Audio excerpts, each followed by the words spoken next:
ವೀಕ್ಷಕರೆಲ್ಲರಿಗೂ ಸಾಪ್ತಾಹಿಕ ಭವಿಷ್ಯವಾಣಿ ವಿಶೇಷ ಕಾರ್ಯಕ್ರಮಕ್ಕೆ ಸ್ವಾಗತ. ಸ್ನೇಹಿತರೆ, ಸೆಪ್ಟೆಂಬರ್ ತಿಂಗಳ 2ನೇ ವಾರದಲ್ಲಿ ಮಂಗಳ ಗ್ರಹವು ತುಲಾ ರಾಶಿಯಲ್ಲಿ ತನ್ನ ಚಲನೆಯನ್ನು ಆರಂಭಿಸಲಿದೆ. ಮಂಗಳನು ಶುಕ್ರನ ರಾಶಿಯಲ್ಲಿ ಚಲಿಸುವುದರಿಂದ ಕೆಲವು ರಾಶಿಯವರಿಗೆ ಅತ್ಯಂತ ಹೆಚ್ಚಿನ ಶುಭ ಫಲಗಳ ಪ್ರಾಪ್ತಿಯಾಗುವುದು. ಏಕೆಂದರೆ ಮಂಗಳ ಮತ್ತು ಶುಕ್ರ ಗ್ರಹಗಳು ಸ್ನೇಹ ಸಂಬಂಧವನ್ನು ಹೊಂದಿದ್ದಾರೆ. ಜೊತೆಗೆ ಮಂಗಳನ ಈ ಸಂಚಾರದೊಂದಿಗೆ ಮಂಗಳ ಮತ್ತು ಗುರು ಗ್ರಹಗಳು ನವಪಂಚಮ ಯೋಗವನ್ನು ನಿರ್ಮಿಸಲಿದೆ. ಗ್ರಹಗಳ ಈ ಶುಭ ಸ್ಥಿತಿಯು ಸೆಪ್ಟೆಂಬರ್ ತಿಂಗಳ ಈ ವಾರದಲ್ಲಿ 4 ರಾಶಿಗೆ ಸೇರಿದ ಜನರಿಗೆ ಆರ್ಥಿಕ ಲಾಭವನ್ನು ನೀಡುವುದರೊಂದಿಗೆ ಅನೇಕ ಶುಭ ಅವಕಾಶಗಳನ್ನು ನೀಡಲಿದೆ. ಈ ರಾಶಿಗಳಿಗೆ ಸೇರಿದ ಜನರು ಸಾಕಷ್ಟು ಧನ, ಸಂಪತ್ತು, ಸುಖ ಸಮೃದ್ಧಿಯನ್ನು ಪಡೆಯಲಿದ್ದಾರೆ. ಜೊತೆಗೆ ಶತ್ರುಗಳು ಈ ಸಮಯದಲ್ಲಿ ನಿಮಗೆ ಯಾವುದೇ ರೀತಿಯ ತೊಂದರೆಯನ್ನು ನೀಡಲು ಸಾಧ್ಯವಾಗುವುದಿಲ್ಲ. ಹಾಗೆ ಈ ರಾಶಿಗಳಿಗೆ ಸೇರಿದ ಜನರು ಮಂಗಳನ ಉತ್ಸಾಹದಿಂದಾಗಿ ಕೆಲಸದ ಸ್ಥಳದಲ್ಲಿ ದೊಡ್ಡ ಯಶಸ್ಸನ್ನು ಗಳಿಸುವ ಸಂಭವವಿದೆ. ಸೆಪ್ಟೆಂಬರ್ 8ರಿಂದ ಸೆಪ್ಟೆಂಬರ್ 14ರವರೆಗಿನ ಮೇಷರಾಶಿಯವರ ಭವಿಷ್ಯವನ್ನು ತಿಳಿದುಕೊಳ್ಳೋಣ. ಈ ವಾರ ಮೇಷರಾಶಿಯವರ ಫಲಾಫಲಗಳೇನು, ಗ್ರಹಗತಿಗಳು ಹೇಗಿರಲಿವೆ, ಕೌಟುಂಬಿಕ, ಸಾಮಾಜಿಕ ಜೀವನ ಹಾಗೂ ವ್ಯಾಪಾರ ವಹಿವಾಟು ಹೇಗೆ ನಡೆಯಲಿದೆ, ಅಲ್ಲದೆ ಯಾವೆಲ್ಲ ಸಮಸ್ಯೆಗಳು ನಿಮ್ಮನ್ನು ಈ ಸಾಪ್ತಾಹಿಕದಲ್ಲಿ ಕಾಡಲಿವೆ, ಅವುಗಳಿಗೆ ಪರಿಹಾರಗಳೇನು ಎಂಬುದನ್ನು ತಿಳಿಯಲು ಈ ವಿಡಿಯೋವನ್ನು ಸಂಪೂರ್ಣವಾಗಿ ವೀಕ್ಷಿಸಿ. ನೀವಿನ್ನೂ ನಮ್ಮ ಚಾನೆಲ್ ಸಬ್ಸ್ಕ್ರೈಬ್ ಮಾಡದೇ ಇದ್ದರೆ ಕೂಡಲೇ ನಮ್ಮ ಚಾನೆಲ್ ಸಬ್ಸ್ಕ್ರೈಬ್ ಮಾಡಿ. ಹೆಚ್ಚಿನ ವಿಡಿಯೋ ಅಪ್ಡೇಟ್ಗಾಗಿ ಪಕ್ಕದ ಬೆಲ್ ಐಕಾನ್ ಬಟನ್ ಕ್ಲಿಕ್ ಮಾಡಿ. ಸ್ನೇಹಿತರೆ, ಚಂದ್ರನ ರಾಶಿಗೆ ಸಂಬಂಧಿಸಿದಂತೆ ಗುರು 3ನೇ ಮನೆಯಲ್ಲಿರುವುದರಿಂದ ಈ ವಾರ ಧಾರ್ಮಿಕ ಪ್ರವೃತ್ತಿ ನಿಮ್ಮಲ್ಲಿ ಬೆಳೆಯುತ್ತದೆ. ಈ ಕಾರಣದಿಂದಾಗಿ ನಿಮ್ಮ ಆಪ್ತರು ಮತ್ತು ಸ್ನೇಹಿತರೊಂದಿಗೆ ಧಾರ್ಮಿಕ ಸ್ಥಳಕ್ಕೆ ಭೇಟಿ ನೀಡಲು ನೀವು ಯೋಜಿಸಬಹುದು. ಅಲ್ಲಿ ನೀವು ಸಂತ ಮನುಷ್ಯನ ಆಶೀರ್ವಾದವನ್ನು ಪಡೆಯಲು ಸಾಧ್ಯವಾಗುತ್ತದೆ. ಅದು ನಿಮಗೆ ಸಾಕಷ್ಟು ಮಾನಸಿಕ ಶಾಂತಿಯನ್ನು ನೀಡುತ್ತದೆ.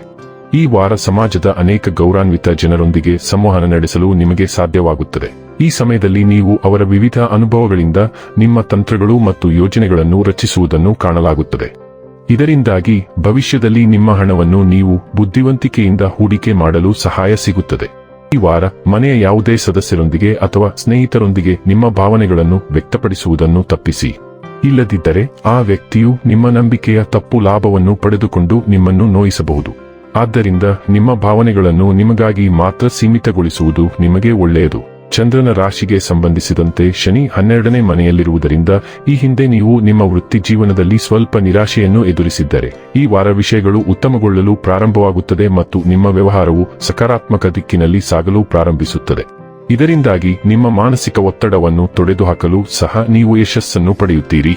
ಈ ವಾರ ಅನೇಕ ವಿದ್ಯಾರ್ಥಿಗಳು ಶಿಕ್ಷಣದೊಂದಿಗೆ ಇತರ ಕೋರ್ಸ್ ಚಟುವಟಿಕೆಗಳಲ್ಲಿ ತಮ್ಮನ್ನು ತಾವು ಉತ್ತಮವಾಗಿ ಪ್ರದರ್ಶಿಸಬೇಕಾಗುತ್ತದೆ.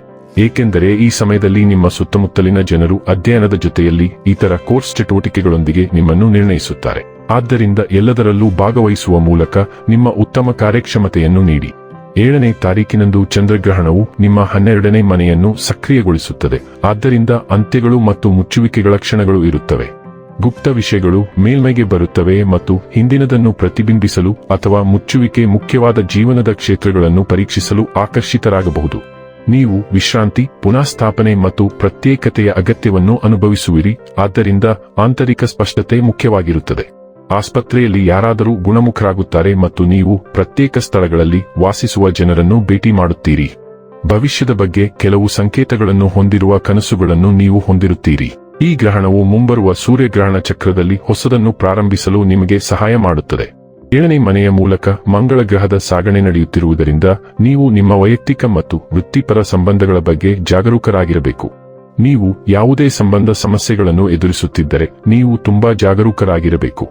ಆದಾಗ್ಯೂ ವೈಯಕ್ತಿಕ ಮತ್ತು ವ್ಯವಹಾರ ಕ್ಷೇತ್ರದಿಂದ ಹೊಸ ಜನರನ್ನು ಭೇಟಿ ಮಾಡಲು ಮಂಗಳವು ನಿಮಗೆ ಬಹು ಅವಕಾಶಗಳನ್ನು ನೀಡುತ್ತದೆ. ನೀವು ಹಿಂದಿನ ಯಾರನ್ನಾದರೂ ಆನ್ಲೈನ್ ಅಥವಾ ಆಫ್ಲೈನ್ನಲ್ಲಿ ಭೇಟಿ ಮಾಡಬಹುದು. ಬದ್ಧರಾಗಲು ಅಥವಾ ಕಾನೂನು ದಾಖಲೆಗೆ ಸಹಿ ಹಾಕಲು ಇದು ಸೂಕ್ತ ಸಮಯವಲ್ಲ. ನೀವು ಹೊಸ ಸಂಬಂಧವನ್ನು ಬಯಸಿದರೆ ನಿಯಮಗಳು ಮತ್ತು ಷರತ್ತುಗಳನ್ನು ಅರ್ಥ ಮಾಡಿಕೊಳ್ಳಿ.